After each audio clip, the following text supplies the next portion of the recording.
હવે જૂના મીટર પાછા આપો, પબ્લિકને લૂંટવાના ધંધા બંધ કરો. અમે આમ પબ્લિક છે, અમે આવાસ યોજનામાં રહીએ છીએ. અમે કોઈ બંગલા આ વસ્તુ કેમ અમારા જ ગરીબોમાં જ અપનાવી છે? બંગલાઓમાં કશે સ્માર્ટ મીટર નથી લાગ્યા. અચ્છા, ગરમીની સીઝન છે અને લાઇટ વગર ચાલે નહીં. ગરમીના સીઝનમાં પારો આમ પણ ગરમીના કારણે ઊંચો હોય છે, તમારો બી પારો ઊંચો થઈ ગયો. એનું રીઝન છે સાહેબ, અઠવાડિયાથી મારો છોકરો એડમિટ હતો, હજુ સવારે રજા લઈને ઘરે આવી છું, જોયું તો લાઇટ નથી.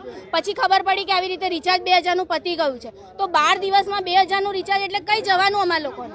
એવો ને એવો દવાખાનાવાળો છોકરો હું અહીં લઈને આવી હતી તો પણ અધિકારીઓએ દરવાજો ખોલ્યો નથી કે છોકરાને પણ અંદર લો. તો આટલા બધા તમે લોકો શું નિર્દય છો? છોકરા માટે બી દરવાજો ખોલવા તૈયાર નહોતા. એટલે આ મીટરો ખામીયુક્ત હોય એવું લાગે? ખામીયુક્ત નહીં, આ પબ્લિકને લૂંટવાના ધંધા છે. ટોટલી હું ચોખ્ખું કહું છું, પબ્લિકને લૂંટવાના ધંધા છે. કારણ કે અમારું 2 મહિનાનું જો બિલ 700 થી 800 રૂપિયા આવતું હોય તો આ 12 દિવસમાં 2000 એટલે મરી જવું છે અમારા લોકોને. તો કમાઈને ખાલી જીવીના બિલ જ ભરીશું અમે લોકો, તો ખાઈશું શું અમે લોકો? અમે લોકો જીવી સુભાનપુરામાં આવ્યા છે.